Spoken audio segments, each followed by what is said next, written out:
예, 21대, 그 전에 20대 총선 결과를 정확히 다 맞췄죠. 21대 민주당 180석, 20대에서는 국민의당, 안철수 당 38석, 그리고 당시에 이제, 정당들, 두 정당들 박빙일 거다. 결과적으로 그 결과가 정확하게 예측했던 엄문어, 우리 엄경영 시대정신연구소 소장님 나오셨습니다. 반갑습니다. 안녕하세요. 예. 예, 앞에서 조금, 여론조사의 당사자들이 여러 명이라 제가 조금 더 반복해서 시청자분들 이해를 위해서 조금 더, 설명을 드렸는데 우선 동작을 여론조사, 결과를 좀 발표를 해 주시고요. 그 의미를 좀 해석을 해 주시겠습니까? 그리고, 저 화면에는 관련한 좀 자료를 띄워 주십시오. 그러면 중간중간에 우리 엄 소장님께서 보시고 추가적인 설명을 드리도록 하겠습니다. 네.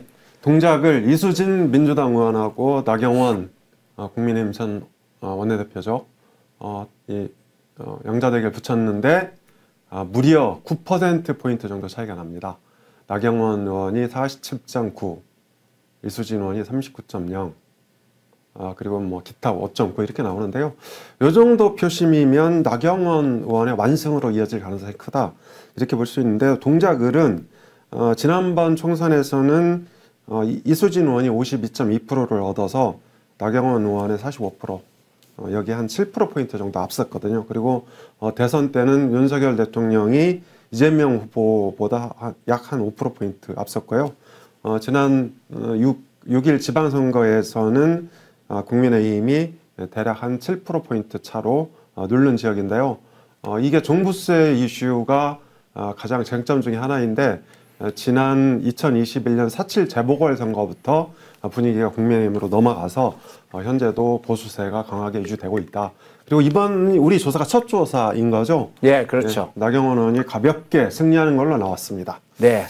그러면 이제 전체적으로 방금 공개했다시피 민주당 이수진 39%, 국민의힘 나경원 47.9%, 예, 8.9% 차이인데 9% 차이가 나네요.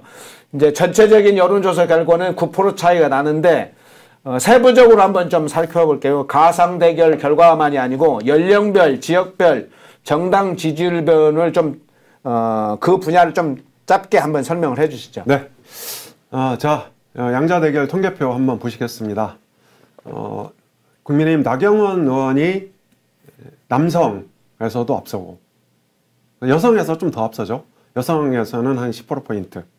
아무래도 나경원 의원의 그 언더독 이미지, 이게 이제 자녀가 장애인이지 않습니까? 그렇죠. 그래서 장애인을 오랫동안 키우면서 정말 이 부모의 어떤 그 극한 상황, 이런 것들이 이제 널리 알려져 있는데 여성에서 한 10%포인트 앞서고 있고 남성은 8%포인트 정도 앞서고 있습니다. 그 다음에 연령별로 보시면 통상적인 그 정당 지지율하고 비슷합니다. 20대에서는 박빙인데 이제 저게 남자는 국민의힘, 여자는 민주당 이렇게 나뉘어져 있고요. 30대에서는 이 세대 특징이 강하게 나타나면서 나경원 전 원내대표 쪽으로 상당히 기울어 있습니다. 43.9대 이수진 36.4 이렇게 돼 있고요. 그 다음에 40대에는 민주당의 강력한 지지 기반이죠. 55대 33, 대략 한 22%포인트 차이가 나고 있습니다. 그리고 50대는 이제 50대가 이제 조금 그 특징을 갖고 봐야 되는데요. 민주당이 강세이긴 하지만 실제로 그렇게 강한 강세는 아니에요. 예. 대략 10%포인트 전후로 이렇게 이제 강세를 보이고 있고, 그러니까 50대의 일부는 스윙보터 성격도 있다 이렇게 볼 수 있습니다. 그 다음에 60대 이상은 뭐 압도적이죠. 특히 70세 이상은 거의 8대2 정도의 수준으로 나경원 의원이 앞서 있다 이렇게 볼 수 있습니다. 네. 그럼 연령별 이외에 좀 지역별로 자료도 있습니까? 혹시 지역별 자료나 정당 지지율별로도 좀 연관해서 나오는 게 있습니까? 네. 네. 정당 지지율 한번 보시죠. 예. 정당 지지율은 이제 비슷하죠. 그러니까 예, 비슷합니다. 국민의힘이 37.8 그리고 민주당이 37.8 동률이네요. 네. 짠. 아니, 그럼 정당은 지지도가 비슷한데 나경원 후보의 경쟁력이 굉장히 강하군요. 네, 그렇습니다. 나경원 후보의 인물 경쟁력이 가 굉장히 강하게 나타나고 있고, 저기 보면 이제 개혁신당이 5.3%가 나오지 않습니까? 그리고 이낙연 신당도 2.7% 이렇게 나오는데, 아마도 이런 이제 군소 정당의 지지율도 나경원 후보 쪽으로 이동했다 이렇게 볼 수 있을 것 같습니다. 그만큼 인물 경쟁력 면에서 이수진 의원을 압도하고 있다 이렇게 볼 수 있는 거죠. 예.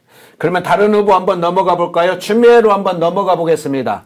추미애 전 장관 민주당의 후보로 나온다면 추미애와 나경원 의원 전 의원 국민의힘 나경원 후보 그 결과에 대한 어떤 결과가 나왔을까요? 한번 볼까요? 네. 나경원 의원이 대략 10%포인트 정도로 추미애 의원을 압도하는 것으로 나왔는데요. 결과 그러면 이수진보다도 차이가 좀 더 나네요? 1%포인트 정도 더 납니다. 네. 그러니까 추미애 전 의원이 이제 원래 광진을이 지역구거든요. 그래서 광진을은 출마하지 않겠다. 이렇게 진작에 선언을 했고, 그리고 최근에 원래 이 추미애 전 의원이 강력한 친문이었지 않습니까? 그런데 어느 날 갑자기 강력한 친명으로 변해갖고 이게 이재명 지킴이 역할을 하고 있는데요. 이게 이제 본인은 이제 어디든 출마하겠다 이런 의사가 있는 것 같은데 이재명 대표를 비롯해서 지도부에서 조금 공천하기 꺼려하는 것 같아요. 왜냐하면 추미애 의원도 지금 민주당의 차기 잠재적 주자거든요. 그래서 이제 추미애 전 의원이 이번에 국회 입성하게 되면 이재명 대표와 또 언젠가는 경쟁자 관계로 부상할 수 있기 때문에 아마도 가능하면 공천하지 않으려고 하는 것 같아요. 그러니까 판세가 너무 안 좋거나 아니면 이제 추미애 전 의원을 꼭 투입해야 되는 지역이 나온다면 모를까. 그러지 않으면 이제 공천 안 주려고 하는 것 같은데 어쨌든 뭐 이수진 의원이나 추미애 전 의원이나 누가 나와도 나경원한테는 적수가 안 된다. 이렇게 정리할 수 있을 것 같습니다. 예. 그러면 연령별로 좀 살펴보시겠습니까? 아니면 좀 반복되니까 생략하겠습니다. 넘어가죠. 예. 연령별 아까 이수진 뭔가 차이는 좀 나겠지만 큰 뭐 추미애와 대동소이할 가능성이 있기 때문에 좀 생략하겠습니다. 그러면 다음 지역으로 한번 지역 자체를 넘어가 보겠습니다. 영등포 을로 나가 보겠는데요. 영등포 을에는 첫 번째 3자 대결은 이렇게 이루어집니다. 민주당 김민석, 국민의힘 박용찬, 이낙연 신당 신경민 이 3자 대결 결과 어떻게 나왔을까요? 한번 공개해 볼까요? 네. 국민의힘의 박용찬 후보가 39.9%를 얻어서 이 586 운동권의 대표 주자죠. 서울대 파리학번 출신인데 민주당의 김민석 의원을 대략 한 5%포인트 차로 이기는 걸로 나왔습니다. 그리고 이제 이 지역에서 의원을 했었죠. 그러니까 MBC 앵커 출신인데 이낙연 신당의 신경민 전 의원이 10.3% 이렇게 나왔습니다. 그러니까 영등포 을은 여의도를 끼고 있는 그런 지역인데요. 과거에는 이제 김민석 의원이 여기를 통해서 국회 입성했었죠. 그런데 최근에 종부세 이슈가 강하게 작용을 하면서 대체로 분위기가 국민의힘 쪽으로 많이 넘어갔다 이렇게 볼 수 있을 것 같고요. 윤석열 대통령도 영등포 전체에서 대략 한 6%포인트 정도 이겼습니다. 그 다음에 지난번 구청장 선거에서는 그 차이가 좀 줄긴 했는데 약 4%포인트 정도로 국민의힘 최호건 후보가 구청장에 당선된 지역이고요. 그래서 저는 영등포 갑을 모두 다 이번은 국민의힘 탈환이 가시화되고 있다 이렇게 생각을 합니다. 예.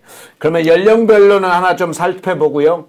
먼저 연령별 조금 압축해서 설명을 해주시죠. 네. 연령별로 보시면 여기서 이제 우리가 제일 중요한 게 20대, 30대가 어떤 움직임을 보이냐. 그러니까 20대, 30대가 지금은 그러니까 이준석 개혁신당 이슈 때문에 약간 좀 동요를 하고 있거든요. 그래서 이 20대, 30대가 남녀로 나뉘어서 정당 지지도를 그대로 보여주고 있느냐, 아니면 민주당 쪽으로 넘어가느냐, 이게 이번 총선의 승부처입니다. 보시면 20대는 박용찬 후보가 24.5%, 그리고 김민석 후보가 39.1%, 다소 좀 높게 나오는데요. 요즘 20대, 30대 응답률이 굉장히 떨어진다고 합니다. 그래서 4050이나 60대 이상에 비해서 거의 20% 수준 내지는 10% 수준에 머물고 있다. 그렇기 때문에 2030 지지 성향을 저렇게 이제 그 통계표로 볼 때 너무 확신해서 보실 필요는 없고 추세, 트렌드 이렇게 보시면 될 것 같습니다. 네. 그다음에 30대는 박용천 후보가 34.9, 그다음에 김민석 후보가 30.5. 저희가 좀 전에 살펴봤던 동작하고 비슷하죠. 예. 그래서 2030은 여전히 남자는 국민의힘, 여자는 민주당 이런 흐름, 트렌드가 유지되고 있다고 볼 수 있을 것 같고요. 40대는 그러니까 40대도 사실 그러니까 강력한 민주당 지지 기반인데 저기는 좀 격차가 줄어 있어요. 박용찬 33, 김민석 40.4. 그러니까 저 이유는 아마도 김민석 후보에 대한 비호감 이런 것들이 강하게 퍼져 있지 않나 이렇게 볼 수 있을 것 같고 50대는 이제 김민석 후보가 조금 많이 앞서 있습니다. 51.7 그리고 박용찬 후보가 37.6. 그런데 영등포 을은요. 김민석의 어떤 집안이 대대로 뿌리를 내렸던 지역이고요. 또 그렇군요. 김민석 의원 어머니를 왕엄마라고 하는데 그만큼 지역에서 돈도 많이 굴리고 왕성하게 활동하는 옛날에 이제 치맛바람을 일으켰던 그런 분으로도 알려져 있죠. 그래서 아마 그런 분위기가 김민석 후보한테 50대에서 상당한 지지를 보내고 있지 않나 이렇게 이제 생각이 되고요. 60대, 70대 이상은 압도적으로 박용찬 후보가 앞서는데요.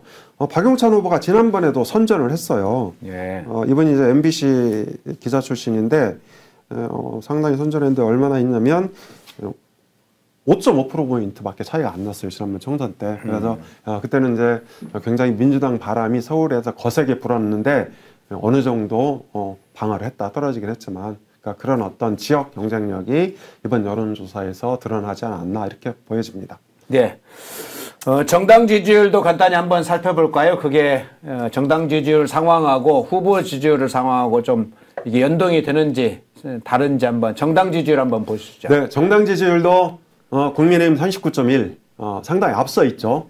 그리고 여기는 이제 개혁신당이 5.0%나 됐는데도 불구하고 국민의힘 39.1%를 얻었다는 거는요. 국민의힘 텃밭으로 이미 변해 있다. 저는 그렇게 해석을 하고 있습니다. 그다음에 민주당은 36.3%. 그러니까 물론 여기도 이제 이낙연 신당 4.2%인데 이낙연 신당 지지층은 대략 호남 원적자, 그러니까 서울 지역의 호남 원적자가 한 20% 정도 되거든요. 그러니까 네. 호남 원적자 중에서 나이가 드신 분들, 60대 이상 이런 분들 중심으로 이낙연 신당의 지지층이 형성돼 있다 이렇게 볼 수 있는데 어쨌든 국민의힘과 민주당의 지지율 격차가 대략 한 3%포인트인데 후보 지지도는 이보다 더 벌어져 있다. 그래서 만약에 박용찬 후보가 경선에서 승리한다면 가볍게 민주당 후보 김민석 의원을 꺾을 것으로 보여집니다. 네. 박용찬 후보가 실제 여론조사에서도 4.5% 거의 5%의 근반 정도로 앞서고 있고 실제로 상황을 투표로 돌아가면 압승할 거다, 이럴 것이다 이렇게 예측을 해주셨는데 그러면 박민식 후보의 어떤 3자 대결, 즉 김민석, 박민식, 신경민 이 3자 대결의 결과는 어떻게 될까요? 공개하겠습니다. 네, 국민의힘 박민식 후보가 접전 0.1% 차이인데요. 이 정도면 거의 차이가 없다 이렇게 보여집니다. 박민식 후보가 36.5, 김민석 36.6. 박민식 후보가 사실 부산 강서갑에서 지난번에 전재수 의원한테 2.5%포인트 차로 떨어진 분이거든요. 그래서 이분이 이 분당갑 안철수 의원이 버티고 있는 지역이죠.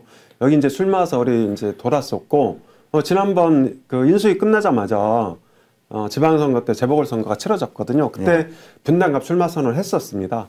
그런데 이제 보훈처장으로 가면서 출마를 접었는데 이분은 실제로 분당갑에 살고 있습니다. 지금. 그래서 이게 언론은 많이 탔잖아요. 예. 보훈부 승격도 하고 보훈부 여러 가지 이슈가 있었기 때문에 언론은 많이 탔는데 아쉽게도 이제 그 박용찬 후보에 비해서는 그러니까 조금 더 경쟁력이 떨어지는 걸로 나타나 있고요. 반면에 신경민 후보가 또 좀 더 약간 올랐네요. 예, 10%, 2% 정도 가까이 올랐네요. 예, 그래서 저도 개인적으로 박민식 후보를 조금 압니다. 조금 아는데 좀 아까운 생각이 들어요. 그러니까 지금 저는 이제 조금 이따 말씀드릴 것 같은데 한강벨트가 전체 15석이거든요. 종로까지 합치면 16석 이렇게 보여지는데 저는 한강벨트 아무데나 나가도 국민의힘이 이긴다고 봅니다. 뭐 마포 가압이나 강동을에 이해식 의원이 있는데 마포을은 이제 정청래 이렇게 있는데 이 두 개가 조금 어려운 지역인데요.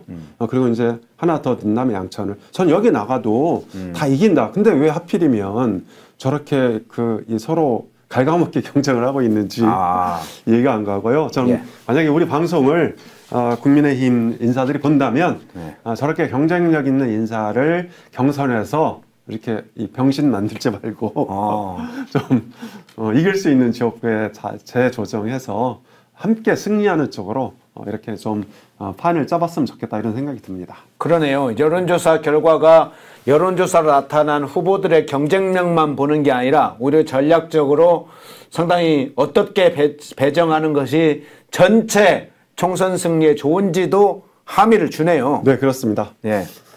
이 어쨌든 그러면 여론조사 결과를 포괄적으로 가지는 의미를 좀 한번 해석을 해 주시죠. 네. 제가 불과 2주 전에 여기 처음 출연해서 그때 이제 국민의힘이 100석, 110석 이렇게 된다고 할 때 리서치앤 조사 결과를 갖고 비례까지 하면 155, 160에 근접하는 의석을 얻을 거다 이렇게 예측을 한 적이 있습니다. 그런데 그때 이제 그렇게 예측을 했을 때 여기 우리 댓글에서도 저를 비난하는 그랬죠. 그런 이제 시청자분들이 많았고요. 그런데 어땠습니까? 어제 그제 여론조사를 보시면 분위기가 완전히 바뀌어 있었습니다. 제가 그때 나와서 그랬지 않습니까? 지금 서울하고 경기도 인천 지역에는 침묵의 나선이 강하게 작동하고 있다. 그러니까 대통령에 대한 어떤 그 낮은 지지율 그리고 김건희 여사에 대한 비호감도 이런 것들 때문에 국민의힘을 지지하진 못하지만 지지한다고 말을 못한다.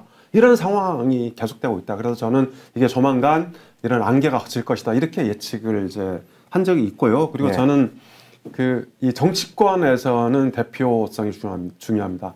저는 170대 120의 대표입니다. 제가 작년 5월에 YTN 라디오에 나가서 이대로라면 국민의힘이 170석, 민주당이 120석 이렇게 이제 예측을 해갖고 논란이 한동안 된 적이 있었는데요. 물론 이제 그때 선거를 치른다면 이제 그런 전제 조건이 그러니까 그런 전제 조건을 제가 붙였었고 당시 4월에 여의도 연구원장이었던 박영수 의원을 제가 만났었어요. 만나서 이런 이제 그 보고서를 만들어갖고 이렇게 하면 국민의힘이 170석 간다. 이렇게 이제 얘기를 한 적이 있고 또 그 용산 대통령실도 뭐 다른 어떤 경로들을 통해서 그런 보고서를 전달을 했습니다. 근데 그 보고서 내용은 핵심이 뭐냐면 2030 남자가 대통령을 좋아하진 않지만 국민의힘을 지지하기 때문에 당대 당으로 선거를 치른다면 국민의힘이 170석 얻는다. 이렇게 얘기를 한 건데요. 이 말을 들은 여의도 연구원장이라든지 용산 대통령실 참모들이 이제 곡해를 했어요. 그러니까 당대 당이란 말을 쏙 빼고 170석으로 우리가 승리한다. 이렇게 이제 받아들이면서 이 근거 없는 낙관론이 확 퍼져 나간 거죠. 그런데 저는 분명히 제가 나중에 그 보고서도 공개하겠습니다. 그러니까 당대 당으로 가야 된다. 국민의힘 대 민주당. 이러면 이긴다. 이렇게 이제 얘기를 한 적이 있습니다. 그래서 저는 강서 재보궐 10월 11일 때 이때도 여전히 그런 얘기를 했어요. 170대 120으로 민주당이 이긴다. 그런데 우리나라 이 소위 말하는 전문가들이 문제가 많습니다. 자, 김준일 대표라든지 장성철 소장 또 박승민 대표, 유승찬 대표 얘기하다 보니까 다 맞네요. 다 제가 아는 사람들인데 이분들은 거의 양아치 수준이다. 왜냐하면 이런 거예요. 그러니까 여론조사 지지율이 국민의힘 많이 나오면 다 국민의힘 국민의힘 다 이긴다에 갔다가 제가 그때 5월 달에 그렇게 하니까 전부 다 국민의힘이 이긴다는 거예요. 그리고 10월, 11월에 민주당이 막 지지율이 올라가니까 다 또 민주당이 이긴다. 이런 사람들은 전문가가 아니고 여론조사 읽어주는 사람들이에요. 아니 이 방송 보고 계시는 시청자 여러분도 다 그런 여론조사 읽을 수 있지 않습니까? 정말 전문가라면 그 여론조사 너머에 있는 심연, 그 바닥에 어떤 여론이 흐르고 있는지를 알아야 되는 거죠. 그 진정한 전문가가 누굽니까? 그 양아치 드립니까? 접니까? 아, 양아치란 용어를 쓰지 마시고요. 양 XX로 하시든지. 아무튼 이제 그런 말씀이고요. 그래서 우리는 진정한 전문가는 여론조사의 너머에 있는 그런 이제 그 바닥 여론을 캐치할 줄 알아야 된다 이렇게 말씀을 드리고 싶고 사실 저희가 이렇게 그 여론조사를 해서 이제 그 공개를 하고 말씀을 드리고 있는데 이게 비용이 되게 많이 듭니다. 그러니까 500명을 하게 되면요. 네. 그러니까 번호 비용이랑 면접원들 쓰는 그러니까 전화 면접 조사를 하게 되면 500만 원 정도가 들고 ARS 감사합니다. 제가 최고의 전문가 맞습니다. 제가 최고의 순간을 전문가 이용해서 네, 인정하신다면 하시네요. 네, 인정하신다면 여러분 지금 되게 어렵습니다. 펜앤드 마이크 어렵고요. 이럴 때 그러니까 슈퍼챗 후원금 좀 보내주시면 저희가 500명 조사할 때마다 그 250만 원 정도 들거든요. 그러니까 저희가 2개를 조사하면 한 번에 드는 비용이 500만 원입니다. 이걸 저희 비용으로 지금 하고 있습니다. 이 펜앤디 마이크도 지금 굉장히 어렵거든요. 후원금도 보내주시고 슈퍼챗 쏴주시면 정말 감사드리고 그거 제가 한 푼도 안 가져갑니다. 이 회사에 다 소속이 됩니다. 예. 자, 슈퍼챗은 지금 구글이 차단돼서 안 되고요. 후원은 됩니다. 저희가 광고 때 새로운 여론조사 광고를 중간중간 해왔는데 이 여론조사를 하기 위해서 그렇습니다. 우선 10곳을 대상으로 선곡을 하는데 지금 추가적으로 후원금이 진행되는 상황에 따라서 또 추가로 10곳을 좀 선정을 할 생각이니까요. 여러분들이 많이 주십시오. 그게 사실은 굉장히 여러 부분에서 선거 전략이나 선거의 방향이라를 잡는 데 굉장히 중요하기 때문에 꼭 좀 함께 후원을 해주시면 좋겠고요. 펜앤드마이크 인터넷 신문을 아직 모르시나요? 저도 펜앤마이크 인터넷 신문 애독자입니다. 아주 유익합니다. 저는 방송 준비할 때 제일 먼저 펜앤 인터넷 신문을 찾아봅니다. 펜앤 인터넷 신문은 모바일 앱으로 편하게 볼 수 있습니다. 구글 플레이 스토어, 애플 앱 스토어에서 펜앤드마이크를 다운받아 설치하세요. 펜앤드마이크 인터넷 신문이 여러분의 세상을 보는 지혜와 안목을 열어드립니다.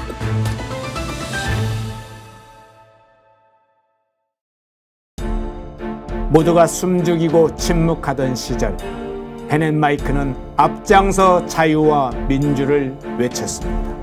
자유파 정권 탄생을 위해 싸웠습니다. 2024년에도 펜앤마이크는 쉼없이 달려갑니다. 2024 총선 자유파 승리를 위해 노력하겠습니다. 자유민주주의 체제수호의 선봉이 되겠습니다. 왜곡된 대한민국 역사를 바로 세우겠습니다. 2024년에도 펜앤마이크를 응원해 주십시오.